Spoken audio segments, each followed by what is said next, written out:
어느 날 개하고 닭하고 말다툼이 일어났습니다. 개가 닭에게 먼저 묻습니다. 야, 너는 아침에 일찍 꽃기호 이렇게 하고 울어서 주인의 아침 새벽을 깨우는 것이 너의 사명인데 너는 요즘 왜 이렇게 벙어리처럼 입을 꼭 다물고 있냐? 라고 그렇게 닭에게 핀잔을 주었습니다. 그래서 닭이 그렇게 이야기합니다. 야, 요새 사람들은 언제 자고 언제 일어나는지를 모르기 때문에 또 본인들의 시간에 맞춰서 알람을 맞춰놓기 때문에 내가 굳이 입을 벌려서 꽃게 하지 않아도 되는 시대가 되었다라고 그렇게 이야기를 합니다. 그러면서 닭이 또 개에게 묻습니다. 야, 그러면 너는 도둑이 오면은 언제나 크게 짖으라고 하는 것이 너의 사명인데 너는 왜 요즘 그렇게 벙어리처럼 입을 꾹 다물고 있느냐라고 그렇게 또 닭이 개에게 핀잔을 주었습니다. 그러자 개가 이렇게 대답합니다. 야, 이 사람아, 우리 주인이 도둑인데 내가 어떻게 짖을 수가 있냐라고 그렇게 이야기했다고 합니다. 개에게도 사명이 있고 닭에게도 사명이 있습니다. 하물며 오늘을 살아가는 우리에게도 사명이 있죠. 저희 집을 지키는 우리 몽실이도 사명이 있습니다. 그래서 이 사람이 올 때와 또 다른 고양이가 와서 길고양이가 와서 밥을 먹을 때 짖는 톤이 다릅니다. 그래서 제가 집안에서 몽실이가 짖으면 밖에 누가 왔구나 신호를 줘요. 그의 사명이에요. 주인 양반, 사람이 왔으니 얼른 나와보시오. 그러면서 사람이 오면 막 짖어요. 그 톤이 달라요. 또 이제 집에서 이렇게 먹는 길고양이 아니라 다른 외부 길고양이가 밥을 먹으면 또 막 난리가 나면서 짖습니다. 주인님, 저놈 좀 빨리 쫓아주세요. 막 그렇게 사명감이 있어요. 그래서 혹 여러분들이 저희 집에 왔을 때 우리 몽실이가 짖거든, 나를 뭐 경계하기 위한 것이 아니라 지 주인한테 알려주는 것이구나라고 생각하시고 긍휼히 여겨 주시라고요. 네, 그러려니 하여 주시라고요. 네. 뭐든지 사명이 있는 거예요. 오늘 저와 여러분들에게도 사명이 있습니다. 하나님은 그냥 우리를 한 사람을 아무 의미 없이 부르지 않으셨어요. 아무 목적 없이 우리를 하나님의 자녀로 택하지 않으셨단 말입니다. 오늘 우리 모두에게는 다 우리에게 맞는 그 사명감을 주셨다는 말이에요. 오늘 그 말씀을 통해서 깨달을 수 있기를 바랍니다. 귀 있는 자는 들을지어다. 네. 왜 아멘을 안 합니까? 안 들을 거예요? 귀 있는 자는 들을지어다. 네. 들으셔요. 들어야 뭐라도 생기는 거예요. 듣지 않고서는 성장하지 않습니다. 오늘도 하나님 말씀을 잘 경청할 수 있기를 바랍니다. 오늘 우리가 읽은 49장은 이제 두 번째 종의 노래라고 그렇게 제목을 크게 붙일 수가 있어요. 두 번째 종의 노래, 고난받는 종, 그리스도를 통해서 궁극적으로 구원이 완성이 될 것이다 라고 하는 내용이 담겨져 있는 것이 오늘 49장의 내용입니다. 그래서 고난받는 그리스도라는 그러한 제목을 49장에 붙일 수 있는 것입니다. 특히 본문은 종의 소명에 대해서 강조하고 있습니다. 종의 역할이 뭔가, 그리고 주께서 주시는 힘과 능력으로 이방의 빛이 되어서 흑암에 사는 자들에게 복음을 선포해야 되는 사명이 있다는 것을 오늘 우리에게 보여주고 있습니다. 그래서 여러분 성경을 펴보신 분들은 49장의 그 소제목에 뭐라고 되어 있어요? 이방의 빛 이스라엘. 이방의 빛이 되는 이스라엘. 어둠이 가득한 세상 가운데 예수 그리스도의 생명의 빛을 바라는 우리 모든 그리스도인이 되기를 바라는 그러한 내용이 49장에 포함되어져 있다는 것입니다. 자, 그렇다면 오늘 우리는 구체적으로 어떠한 사명을 가지고 살아가야 되는가? 어떤 사명을 가지고 살아가야 될까요? 첫째는요, 인내로서 복음의 능력을 전파해야 됩니다. 따라서 합시다. 인내로서 복음의 능력을 전파하자. 인내로서 복음의 능력을 전파하는 삶을 우리는 살아가야 되는 것이에요. 오늘 1절 말씀, 화면에는 빠졌는데요. 1절 말씀 섬들아부터 읽어봅니다. 시작. 섬들아 내게 들으라. 먼 곳 백성들아 귀를 기울이라. 여호와께서 태에서부터 나를 부르셨고 내 어머니의 복 중에서부터 내 이름을 기억하셨으며, 섬들아 말하고 있어요. 섬들아라는 표현은 이방의 모든 나라들을 가리킵니다. 이방의 모든 민족을 향하여 여호와의 종의 노래를 집중하여 듣고 그 내용대로 행할 것을 오늘 본문은 명령하고 있습니다. 특별히 오늘 1절에서 이사야는요, 내가 태어나기 전에 여호와께서 나를 부르셨고 어머니 뱃속에 있을 때 내 이름을 부르셨다라고 고백하고 있습니다. 부르셨다. 부르셨다라는 말은요, 부르심을요, 우리는 소명이라고 합니다. 소명 받았다라고 그렇게 표현들을 하잖아요. 소명 받았다. 그건 뭐냐? 내가 하나님께 부르심을 받았다라는 뜻이에요. 그래서 소명이 없이는 진정한 사명이 없다라는 거예요. 소명이 있어야 진정한 사명이 주어지는 거예요. 즉 하나님께 부르심을 받아야 우리에게 사명이 주어지는 것입니다. 오스긴시라고 하는 사람이 쓴 소명이라고 하는 책에서 보면 소명감이라는 건 뭐냐? 돈으로 살 수 없는 인생의 목적과 성취감을 준다라고 그렇게 표현하고 있습니다. 소명은 돈으로 살 수 있는 것이 아니에요. 하나님이 우리를 부르셔야 되는 거예요. 내가 너를 지명하여 불렀나니 너는 내 아들이다. 너는 내 것이다. 라고 할 때 하나님이 우리를 그렇게 부르셨어요. 그래서 우리는 다 소명을 받은 자들이에요. 그러면 소명을 받은 자들에게 주어진 게 뭐냐? 사명감이라는 거예요. 사명감. 우리는 다 사명감을 가지고 살아가야 되는 것입니다. 하나님께서는 온 인류를 구속하는 영적 사업을 위해서 일꾼을 뽑으셨어요. 그 증거로 하나님께서는 우리를 하나님의 일을 위해서 부르셨다라는 거예요. 오늘 저와 여러분들을 왜 하나님은 부르셨는가? 왜 하나님은 나 같은 것을 부르셨을까? 하나님의 그 큰 일을 감당하도록 하시기 위해서 우리를 부르셨다. 이 부르심에는 차별이 있을까요? 없을까요? 그 어떤 차별이 없는 부르심이에요. 잘 살건 못 살건, 또 많이 배웠건 많이 배우지 못했건, 건강하건 건강하지 못하건, 하나님은 차별 없이 우리를 부르셨어요. 그 어떤 상황과 형편을 고려하지 않고 우리 모두를 다 공평하게 하나님은 부르셨다라는 거예요. 그래서 하나님의 일을 위해서 똑같이 우리를 부르셨어요. 그래서 어떤 사람은 목사로 부르셨고, 어떤 사람은 장로로, 어떤 사람은 권사로, 어떤 사람은 집사로, 어떤 사람은 성도로 하나님은 부르셨어요. 그래서 하나님의 그 거룩한 일을 감당하도록, 똑같이 감당하도록 우리를 각자의 형편에 따라서 부르셨다라는 거예요. 사명을 주셨다라는 겁니다. 하나님은 당신의 종을 부르실 때 결코 실수하는 법이 없으셔요.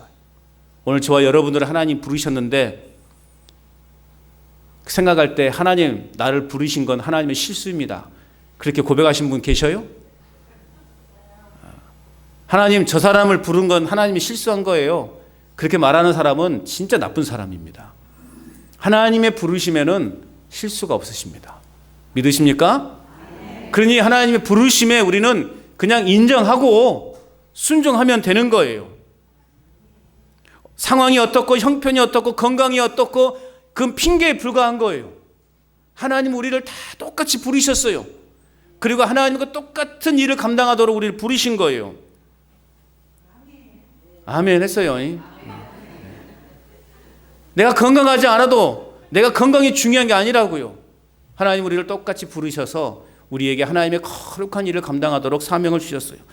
여러분 저는 처음부터 완벽한 목사가 될 거라고 준비가 되어 있어서 제가 목사가 된 줄 아십니까? 제가 태어나자마자 나는 목사야. 나는 목사로서 살아갈 거야. 그렇게 여러분 준비되어서 제가 목사가 된 줄 아십니까? 저도요 형편없는 사람이었습니다.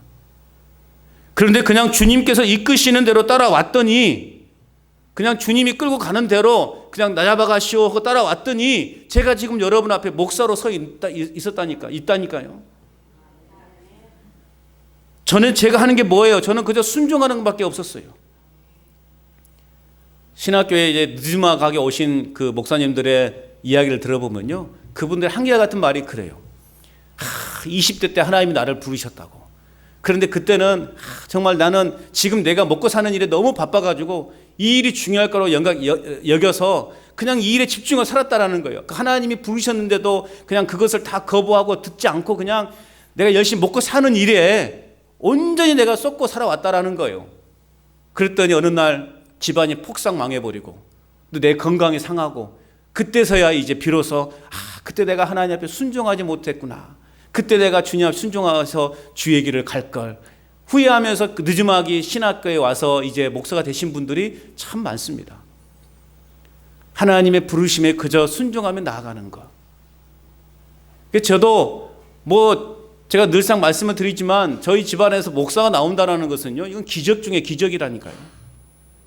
그런데 하나님이 제대 말년에 사명을 주셨어요. 저는 그 사명이라고 저는 생각해요. 그래서 이제 제대하고 신학교로 오게 되었고, 이제 신학 공부를 해서 10년 만에 안수를 받고 지금까지 이렇게 목사로서의 사명을 감당하고 있는 것입니다. 형편없는 저를 하나님은 어쨌든 그냥 너는 내가 쓸 거야 라고 그렇게 저를 부르셔서 저는 그저 그 부르심에 순종하며 따라왔더니 여기까지 오게 된 것입니다. 여러분, 과정 속에 철저하게 하나님은 저를 훈련시키셨고 저를 준비시키셨고, 그래서 지금 이곳에서 이렇게 사역을 또 감당할 수 있도록 하나님이 이끌어 오셨다라는 것입니다. 우리가 해야 될 일은 뭐냐? 순종하는 거예요. 그냥 그 부르심에 순종하는 거예요. 아이고, 지팡이 짚고 다니면 어때요? 지팡이 짚고 다니는 그 상황에서도 우리는 하나님을 할 수 있다니까요. 피해갈 수 없겠죠, 이제. 지팡이가 중요한 게 아니라고요. 내가 지팡이를 지금 2개 짚고 다니네, 1개 짚고 다니네, 이게 중요한 게 아니라고요. 하나님은 우리 모두를 똑같은 자로 부르셨고 똑같이 사명감을 감당하도록 역사하셨다라는 사실입니다. 2절 말씀을 같이 읽어볼까요? 시작. 내 입을 날카로운 칼같이 만드시고 나를 그의 손 그늘에 숨기시며 나를 갈고 닦은 화살로 만드사 그의 화살통에 감추시고, 하나님은 당신의 종을 사용하시기 전에 섬세하게 그리고 철저하게 준비시키십니다. 말씀의 종으로 준비시키는 과정을 오늘 말씀해 보니까, 첫째는요, 입을 날카로운 길로 만들었다. 또 둘째 과정은 인격을 갈고 닦은 화살로 연단하시는 훈련을 시키셨다라고 말하고 있습니다. 즉 말씀을 잘 전하는 효과적인 사역자로 오늘 훈련시키고 말씀대로 순종하는 성숙한 그러한 영성과 인격의 소유자로 연단시켜 가신다라고 그렇게 말씀하고 있습니다. 오늘 말씀에 보면 숨기시고 감추시고라는 말은 뭘까요? 숨기시고 감추시고, 전쟁에 나가기 전에 칼과 활을 예리하게 잘 준비해야 되겠죠. 전쟁에 나가기에 앞서서 무기를 잘 닦고 또 조이고 닦고 해야 되겠죠. 그래서 어느 때라도 내가 화살을 들어서 쏠 수 있도록, 내가 어느 때라도 칼을 들어서 사용할 수 있도록 잘 닦아놔야 돼요. 여러분, 칼을 딱 뽑았는데 칼 손잡이만 손에 잡히면 어떻게 되겠습니까? 그걸로 여러분 싸울 수 있겠어요? 평상시에 잘 닦아놔야 돼요. 아주 살짝 대기만 해도 이게 잘릴 수 있도록 칼을 잘 닦아놔야 되고, 화살 촉도 아주 날카롭게 잘 닦아놔야 되는 거예요. 언제라도 내가 활을 들어 쏠 수 있도록 하나님은 우리를 그렇게 훈련시켜 나간다는 거예요. 그래서 어느 때라도 어느 곳에서라도 우리가 하나님의 그 복음의 증인으로 살아갈 수 있도록, 그래서 우리는 훈련받는 일에 게을리해서는 안 돼요. 그래서 우리는 말씀을 훈련, 또 기도의 훈련들을 철저하게 잘 받아놔야 되는 것입니다. 말씀이 준비가 되어야 되지 않겠습니까? 말씀이 우리 안에 충만해야 되지 않겠습니까? 그래야 우리가 어느 때라도 그 말씀의 증인으로서 살아갈 수 있게 되는 것입니다. 목사에게 있어서 신방하고 또 기도하고 전도하고 봉사하고 성경 연구하고 필수적인 것이죠. 그런데 저는 그 중에서 가장 목사가 해야 될 일 중에 뭐냐라고 할 때, 저는 설교자에게 있어서 가장 중요한 게 뭐냐? 말씀 연구 아니겠어요? 물론 목사가 신방도 잘 해야 돼요. 기도도 많이 해야 돼요. 그리고 봉사, 성경 이것도 많이 해야 돼요. 그러나 설교자에게 있어서 가장 중요한 것은 성경을 연구하는 거예요. 그래야지 말씀을 잘 소화시켜서 여러분들에게 잘 충분히 여러분이 이해할 수 있고, 또 여러분이 이해한 그 말씀을 삶으로 실천해 하도록 돕는 역할이 목사로서의 가장 큰 역할이 아닌가.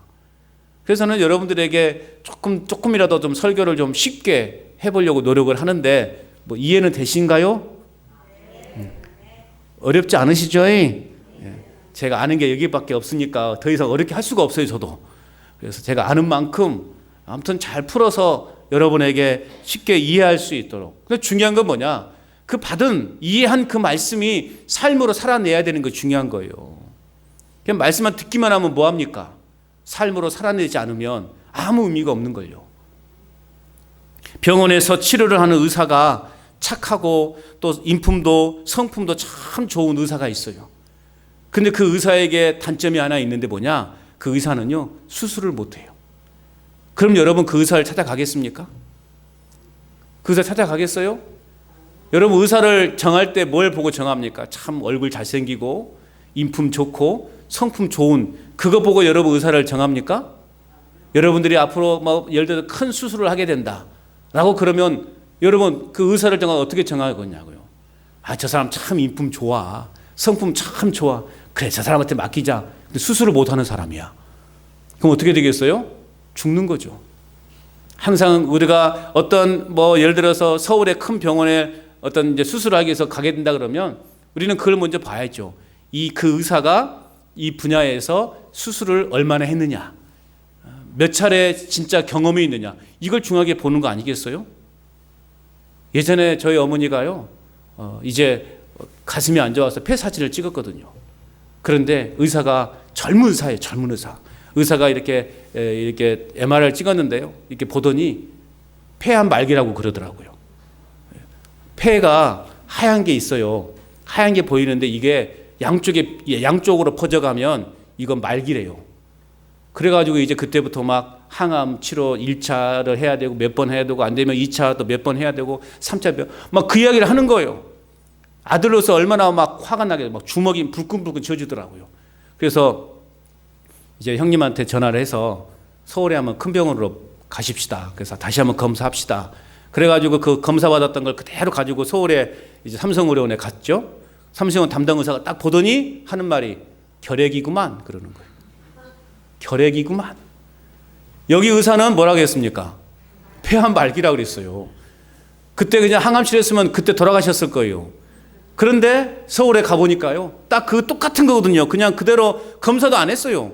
그냥 거기서 검사했던 거 판독을 딱 보니까 결핵이구만. 그래가지고 6개월 약 먹고 나섰다니까요. 그 제가 속으로 어떻게 했겠습니까? 호랭이가 물어갈 놈.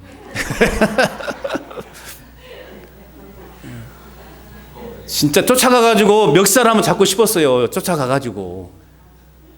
지금은 아마 훌륭한 의사가 되어 있을 거라고 저는 확실히 믿습니다. 많은 그때는 정말 그래요. 이 상황에서 그 환경에서 그 병에 얼마나 몇 번의 경험이 있고 수술 경험이 있고 그게 있느냐가 이 사람이 훌륭한 의사이고 좋은 의사라는 것이 판별되는 거예요. 목사가 말씀의 연구가 시원찮으면 어떻게 하겠냐고요. 목사의 사명은 뭐예요? 여러분에게 말씀을 전하는 게 사명인 거예요. 말씀이 여러분 안에 충만하게 임하고 역사해야 여러분들이 하나님의 사람답게 세상에서 살아갈 수 있는 것 아니겠습니까? 히브리서 4장 12절 말씀에 하나님의 말씀은 살아있고 활력이 있어 좌우의 날선 어떤 것보다 예리하여 혼과 영과 및 관절과 골수를 찔려 쪼개기까지 하며 마음의 생각과 뜻을 판단한다라고 말씀하고 있어요. 날카로운 칼과 화살은 인간의 육체를 쪼개지만 하나님의 말씀은 우리의 영혼, 우리 인간의 심령과 골수를 쪼갠다고 말씀하고 있어요. 말씀이 제대로 들어가야 되는 것입니다. 그러기 위해서는 말씀을 잘 먹여 드리는 것이 저희의 사명 아니겠어요? 목사의 사명은 그래서 말씀을 연구하는 것이 큰 사명인 거예요. 그래서 제가 매주마다 말씀을 배우는 일에 지금도 말씀 성경을 배우는 공부를 하고 있잖아요. 제가 배워야, 제가 알아야 여러분들에게 잘 소화시켜서 여러분들에게 전해야 되지 않겠습니까? 그러면 여러분 어떤 환경과 상황에서도 우리는 끝까지 인내하면서 복음의 능력을, 하나님 말씀이 뭔데요? 복음이죠. 그 복음을 우리는 담대하게 세상 사람들에게 전하는 자로 살아가야 되는 것입니다. 우리가 하나님 말씀을 온전히 전하는 사명을 감당하기 위해서 우리에게 필요한 게 뭐냐? 그것이 바로 인내라는 것입니다. 여러분, 인내함으로 하나님의 말씀을, 복음의 능력을 잘 전파하는 저 여러분들의 사명이 될 수 있기를 축복합니다. 또한 우리는 구체적으로 어떤 사명을 감당해야 되는가? 두 번째는 뭐냐? 실패해도 끝까지 사명을 감당해야 돼요. 따라서 합시다. 실패해도 끝까지 사명을 감당해야 된다. 여러분, 우리가 실패할 수 있어요, 없어요? 있어요. 실패할 수 있단 말이에요. 그런다고 포기합니까? 포기하면 안 돼요. 올해 배추 농사, 무 농사가 잘 안 됐잖아요. 실패했잖아요. 내년에 무 심지 말까요? 배추 심지 말까요? 심어야죠. 잘 아시네. 올해 비록 실패했지만 내년에 또 심는 거예요. 그래야 김장을 해서 자식 새끼들 주죠. 이놈의 새끼들. 예? 그러지 않겠습니까? 실패할 수 있어요, 우리는. 목회도요, 실패할 수 있어요. 제가요, 설교를 지금 수도 없이 했지만요, 어느 날은 정말 제 생각으로는 오늘 설교 실패했다. 그 얘기 들 때가 있어요. 그렇다고 제가 그냥 때려치고 집에 가버려요? 그럼 돼요, 안 돼요? 안 돼요. 그래도 또 한 번 하는 거예요. 그런데 하나님은 어떤 은혜를 주시냐면, 내가 오늘 정말 설교를 준비하는데, 오늘 진짜 하기 싫다. 나 오늘 설교 죽을 것 같다. 라고 그렇게 여길 때, 의외로 성도들이요, 은혜를 받더라니까요. 은혜를 받더라니까요. 어떤 때는 또 내가 오늘 자신만 빨리 설교해야지. 막 했는데, 완전 벽이야. 내가 지금 뭘 하고 있는 거지? 그렇게 여길 때가 있어요. 인간의 상황은요, 늘 이런 상황이 반복되는 거예요. 그래도 실패해도 여러분 복음 전할 때 옆집에 이웃에 지금 몇십 년 돼도 마음을 안 여는 이웃이 있잖아요. 그런다고 포기하겠습니까? 포기해서는 안 되는 거예요. 4절을 읽어볼까요? 시작. 그러나 나는 말하기를 내가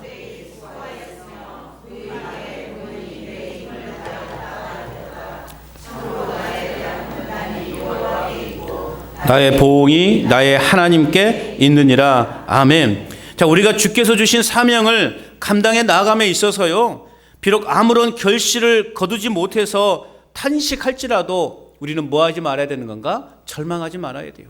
여러분, 성경의 인물들 보세요. 처음부터 완벽한 사람이 누가 있었어요? 하나같이 다 한 번씩 무너지지 않았습니까? 넘어지지 않았습니까? 그럼에도 불구하고 끝까지 하나님께 붙들려서 그 하나님께 순종했더니 결국 하나님께서는 그를 크게 사용하신 거예요. 모세가 여러분 실패하지 않았습니까? 아브라함이 실패하지 않았습니까? 아니, 최초의 인류 아담이 어마어마한 실패를 했잖아요. 아담과 하와가 어마어마한 큰 실패를 했잖아요. 다 인간은 실패할 수 있다라고요. 그럼에도 불구하고 우리가 끝까지 이 하나님의 말씀을 붙들어야 되는 것이고, 우리에게 주어지는 사명을 감당해야 되는 이유가 뭐냐? 하나님께서 판단하시고 받을 보상을 우리 하나님께서 결정하시기 때문에 그래요. 주의 일을 힘쓰고 노력하는 노고에 대하여 세상은 비웃을 수 있습니다. 세상은 조롱할 수 있어요. 나는 정말 선한 마음으로 행한 것인데 세상은요, 우리를 향해서 조롱할 수 있고 비웃을 수 있다고요. 또한 우리 자신이 노력하고 힘쓰는 만큼 우리가 결과를 얻지 못할 때가 있어요. 내가 정말 40일 동안 심지어 금식 기도까지 했는데 저 인간 안 변하는 그런 모습이 우리가 있을 수 있다고요.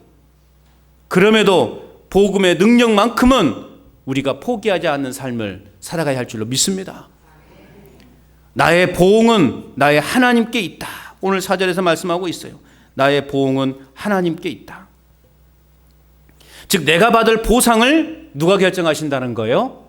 하나님께서 결정하신다는 거예요. 제가 결정하는 거 아니에요. 하나님이 결정하시는 거예요. 그래서 여러분, 목사에게 잘 보이려고 여러분 봉사하지 마세요. 하나님께 잘 보이기 위해서 봉사하셔야 되는 거예요. 저는 일부러 모른 척 합니다. 그러니까 혹시 목사가 알아주지 못한다고 해서 서운해하지 마세요. 아멘. 안 하신 것 봐라. 나는 일부러 모른 척 할 거예요. 하나님은 아시어요. 하나님만이 아시는 거예요. 제가 지난주에도 이렇게 교회 좀 정리해야 되겠다 마음만 먹고 있다가 순천에 갔다 왔는데, 순천에 회의가 있어서 갔다 왔는데 화단이랑 교회가 깨끗하게 정리가 됐더라고요. 야, 누가 했을까?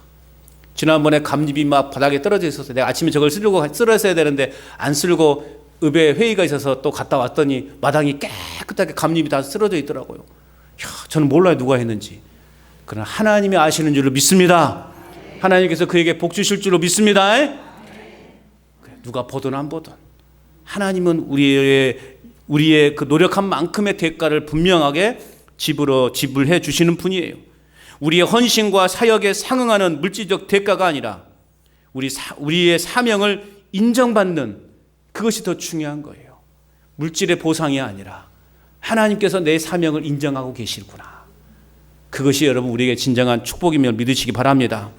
사람이 아니라 하나님께 인정받는 저와 여러분 될 수 있기를 축복합니다. 여러분, 예수님을 믿는 이유가 무엇입니까? 예수님을 믿는 이유가 물질의 복을 받기 위해서라고 생각하는 사람들이 여러분 의외로 많아요. 내가 교회를 왜 다니는가? 내가 하나님을 왜 믿는가? 나 돈 많이 벌기 위해서, 나 성공하기 위해서, 나 세상에 어떤 권력을 잡기 위해서 예수를 믿노라 라고 말하는 사람들이 참 많아요. 선거철만 되면은요, 예수 믿는 국회의원 후보들이 얼마나 많은지 몰라요. 그런데 그들이 막상 당선이 되고 나서 그 믿음대로 살아갑니까? 여러분, 오늘 우리가 기억해야 될 것은 뭐냐? 물질은 하나님이 주시는 복의 기준이 아니다라는 것입니다. 내 통장에 돈을 어마어마하게 가지고 있어서 이게 하나님이 주신 축복이야 라고 생각한다면 교만한 거예요. 내 통장에는 영원 빵원밖에 없어서 나는 왜 이렇게 하나님께 복받지 못하는 거야? 한탄할 이유가 없다라는 거예요. 물질의 많고 적음이 하나님을 믿는 기준이 아니기 때문에. 하나님이 우리에게 주시는 복과 은혜는 뭐냐? 생명이에요. 생명. 내가 생명이 살아있느냐 죽어있느냐 이거예요. 여러분, 다 죽어가는 사람에게 자 여기 1억이 있어. 무슨 의미가 있습니까? 의미 있어요 없어요? 내 다 곧 죽어가는데 복권 1억은 당첨됐어. 야, 하나님이 나 축복받았다 말할 수 있어요? 나 이제 죽는데 그 1억 원이 복권 1등 당첨이 무슨 의미가 있냐고요. 의미가 없는 거예요. 물질이 하나님의 복의 기준이 아닙니다. 하나님이 우리에게 주신 복과 은혜의 기준은 생명이에요. 내가 영원한 생명을 가지고 있느냐, 내가 지옥 갈 인생을 살고 있느냐, 이게 하나님이 우리에게 주시는 복과 은혜의 기준이 되는 것입니다.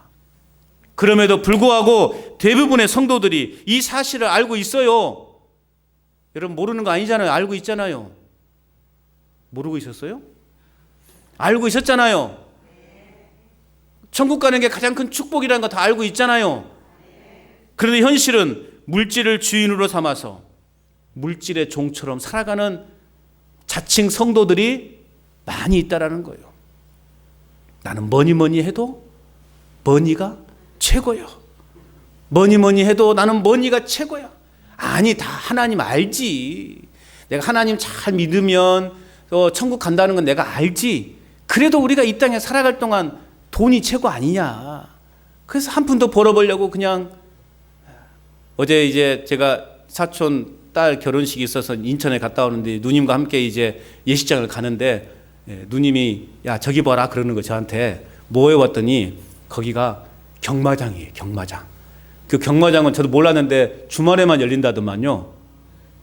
알아? 예, 그런 거 뭐 알고 있네. 그래서 그 경마장에 뭐예요? 1등말, 2등말, 얘가 잠깐 봤는데요. 1등말, 2등말, 3등말 달리고 1등말, 2등말, 3등말 달리고 이렇게 막 하더만요. 아나운서가. 그래서 막 하더만요. 그 돈을 투자하는 거예요. 근데 주말인데 아침에 그때가 제가 9시 좀 못 됐는데도 사람들이 줄 서 있어요. 그래서 누님이 하는 말이에요. 네 매형도 옛날에 저랬다. 네 매형도 옛날에 저기 서 있었다. 그럴 거예요. 지금은 이제 아주 성실한 남편이 되었지만 사람들이 그것이 마치 큰 축복인 줄 알고 현실은 우리가 그 물질의 종처럼 살아가고 있는 그러한 사람들이 참 불쌍한 인간들이 많다라는 것입니다. 물질에 대한 욕심은 끝이 없습니다. 왜 이 나라가 이렇게 혼란스러울까요? 돈 때문이 아닐까요? 저는 그렇게 생각해요. 그 모녀의 그 욕심, 탐심, 그 탐욕. 저는 그렇게 생각합니다. 저렇게 돈 벌어서 뭐 할까? 지금이라도 충분히 먹고 살 텐데, 아니 저 사람들 곧 죽을 것인데 그렇게 비겁하게 돈 모아가지고 그렇게 많은 땅을 구입해가지고 뭐 할까? 자식도 없는데. 도대체 뭐 하려고 그럴까?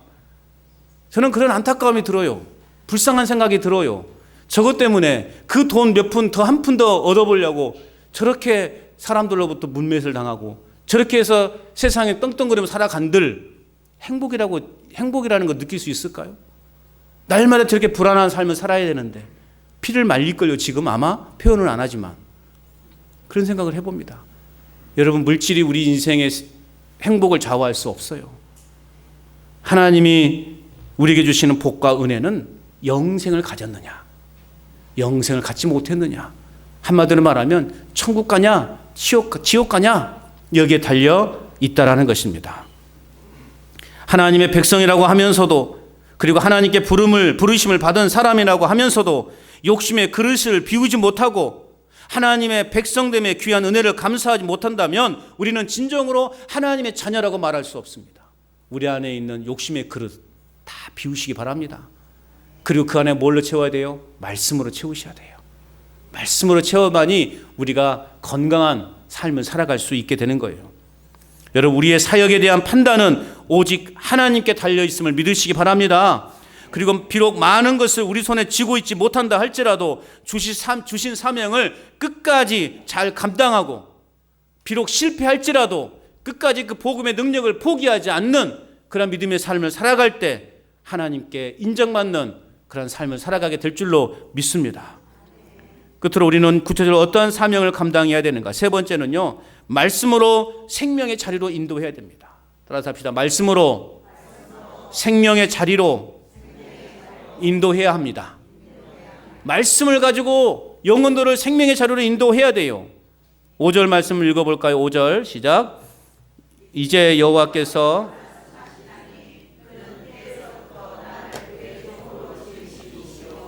야곱을 그에게로 돌아오게 하시는 이시니 이스라엘이 그에게로 모이는도다. 그러므로 내가 여호와 보시기에 영화롭게 되었으며 나의 하나님은 나의 힘이 되셨도다. 아멘. 하나님의 일을 하는 중에 세상이 우리를 조롱할 수 있다는 거예요. 또 그럼에도 불구하고 하나님은 우리를 영화롭게, 즉 존귀한 자로 오늘 우리를 인정하실 것이다 라고 그렇게 말씀하고 있습니다. 세상에서는 비록 너희가 복음 때문에 무시를 당하고 복음 때문에 조롱을 당하고 복음 때문에 핍박을 당하지만, 그러나 하나님은 그런 너를 영화롭게 할 것이고 그런 너를 존귀하게 하나님께 인정해 하실 것이다 라고 말씀하고 있습니다. 그리고 하나님 뭐라고 말씀하고 있어요? 나의 하나님은 나의 힘이 되셨도다. 여러분, 우리가 세상을 이길 수 있는 힘이 어디서 나오는 거예요? 하나님이 나의 힘이 되시기 때문에. 우리는 세상의 여러 가지 상황과 형편에 처할지라도 우리는 능히 이길 수 있게 되는 것입니다. 종의 직분을 감당할 수 있는 모든 지혜와 능력은 어디서 나오는 것인가? 하나님께로부터 나오는 거예요. 고난받는 종 누구예요? 예수 그리스도. 예수님도 하나님 아버지께서 주신 그 능력을 힘입어서 여러분 십자가에서 고난을 당하신 거예요. 하나님이 주신 그 능력을, 아버지 하나님이 주신 능력을 힘입어서 예수님도 당신에게 주신 그 사명을 끝까지 감당할 수 있었던 것입니다. 하나님은 종들에게 좋은 것을 내려주시기를 기뻐하시는 은혜의 하나님이십니다. 오늘 저와 여러분들에게 좋은 것을 내려주시기를 기뻐하시는 분이에요. 하나님이 우리에게 나쁜 거 주시겠습니까? 우리가 자녀들이 요구할 때 좋은 거 주려고 노력한 거 아니에요? 그래서 김치도 맛있게 담아서 김장해서 그냥 한 폭이라도 맛있게 해서 한 폭 더 주고 싶은 게 부모의 마음 아니에요? 하물며 전능하신 우리 하나님께서 우리가 요구하시는데 뱀 주고 정갈 주고 그런 거 주겠습니까? 썩어 있는 거 주겠냐고요? 가장 좋은 것으로 주시는 분이에요. 우리는 그 하나님을 오늘도 믿고 살아가야 되는 것입니다. 그런데 우리가 세월이 흘러가면서 우리 안에 그 부르심의 은혜에 대한 감격을 이제 서서히 잃어가기 쉽다라는 거죠. 우리 안에 교만, 허영심, 게으름 때문에 주님의 그 소명에 충성하지 못하고 그저 우리의 삶이 형식적으로 변하는, 우리의 예배가 형식적으로 변해버리는 그러한 경우들을 겪게 된다는 거예요. 그러니까 평생 주일은 당연히 예배드린 줄 알면서도 그 감격과 기대와 소망을 가지고 예배 자리에 오는 것이 아니라 오늘 안 가면 또 목사님이 나를 또 이상하게 생각할 것 같아. 또 왜 안 왔냐고 또 전화 올 수도 있어. 또 보면 또 사람들이 구역장에 전화 와가지고 왜 안 왔어요? 또 물어 귀찮아. 그냥 교회 나가야지. 그런 마음으로 오시는 분이 한 분도 안 계신 줄로 믿습니다. 그저 하나님의 말씀이 기다려주고 하나님 말씀 듣기가 좋아서 하나님 말씀의 은혜를 받기 위해서 오늘 이곳에 모인 줄로 믿습니다. 다윗은 주의 종은 하나님 면전에서 날마다 이렇게 다윗은 고백합니다. 사무엘하 7장 18절에 다윗 왕이 여호와 앞에 들어가 앉아 이르되 주 여호와여 나는 누구이오며 내 집은 무엇이기에 나를 여기까지 이르게 하셨나이까. 우리 집안이 또 내가 무엇이기에 하나님 여기까지 우리 집안을 인도해 오셨습니까? 우리는 소명받은 자로서 고백해야 됩니다. 저 같은 것이 무엇이기에. 따라서 합시다. 저 같은 것이 무엇이기에. 우리가 하나님 앞에 그렇게 고백해야 돼요. 아유, 하나님, 나 같은 것이 무엇이기에. 나 같은 것이 무엇이간데 하나님이 이처럼 나에게 복을 주십니까? 하나님, 나 같은 것이 무엇이기에 하나님 나에게 천국 복음을 주셨습니까? 하나님, 나 같은 것이 무엇이기에 천국 가게 하셨습니까? 이런 고백이 우리 안에 있어야 돼요. 이게 참 소명을 받은 자들의 고백인 거예요. 시작. 그냥 아무 생각, 저 같은 것이 무엇이기에, 그 의미가 없어요. 어떻게 해야 돼요? 저 같은 것이 무엇이기에. 고개도 한 번씩 두세 번 흔들어 줘야 돼요. 시작. 저 같은 것이 무엇이기에. 날마다 우리가 기도할 때 그렇게 기도해요. 하나님, 저 같은 것이 무엇이기에. 올 한 해도 이렇게 건강하게 지켜주십니까? 하나님, 저 같은 것이 무엇이기에. 올해 한 해 여러 가지 어려운 일도 있었지만 그래도 오늘도 이렇게 하나님 앞에 감사할 수 있게 해주셨습니까? 이 고백하는 거예요. 저 같은 것이 무엇이기에. 다윗은 늘 하나님 앞에 그렇게 고백한 거예요. 여러분, 다윗의 인생 얼마나 허물 많은 인생입니까? 그럼에도 불구하고 하나님께서는 다윗을 통해서 놀라운 일을 행하신 거예요. 그 행하신 하나님 앞에 다윗이 고백하는 거예요. 하나님, 저 같은 것이 무엇이기에, 우리 집안이 무엇이기에 여기까지 이르게 하셨습니까? 다윗이 고백하고 있는 것입니다. 허물 많고 부족한 것이 너무나 많은 우리 자신임에도 불구하고 오늘 6절에서는 하나님이 뭐라고 말씀하고 있어요? 또 너를 이방의 빛으로 삼아 나의 구원을 베풀어서 땅끝까지 이르게 하겠다. 우리 비록 허물 많은 인생들이지만, 늘 실패하고 넘어지는 인생들이지만, 그럼에도 불구하고 우리 하나님은 우리를 이방의 빛으로 삼아서 하나님 그 구원의 복음을, 그 구원을 베풀어서 이 땅에서 하나님의 거룩한 일들을 감당하는 일에 사용하겠다 말씀하고 있는 것입니다. 또한 이제 마지막 7절은요, 주변 강대국들에게 멸시와 경멸을 받고 포로가 되었던 이스라엘이 이제 이스라엘의 구원자이신 하나님께서 그들의 운명을 역전시킬 것이다 라고 말씀하고 있는 것입니다. 하나님은 우리의 인생을 역전시키시는 분이에요. 지금은 비록 우리가 연약해져 있지만, 내가 비록 지금 포로로 끌려가 있는 것처럼 그렇게 여겨지지만, 하나님은 궁극적으로 우리에게 자유를 주시는 분이에요. 이 땅에서는 우리가 험난한 인생을 살아가지만 저 천국에서는 이곳에 비교할 수 없을 만큼의 화려한 삶을 살아가게 될 줄로 믿습니다. 그 자체가 역전시키시는 하나님인 거예요. 우리는 그 천국에서 맛볼 그 역전의 하나님을 이 땅에서 우리는 수시로 경험하며 살아가고 있는 거예요. 결국 이 예언의 말씀은 성자 하나님이신 예수 그리스도를 통해서 성취됩니다. 즉 메시아가 당하실 고난을 직접적으로 언급하면서 종으로 오실 메시아의 특징을 요약해 주고 있습니다.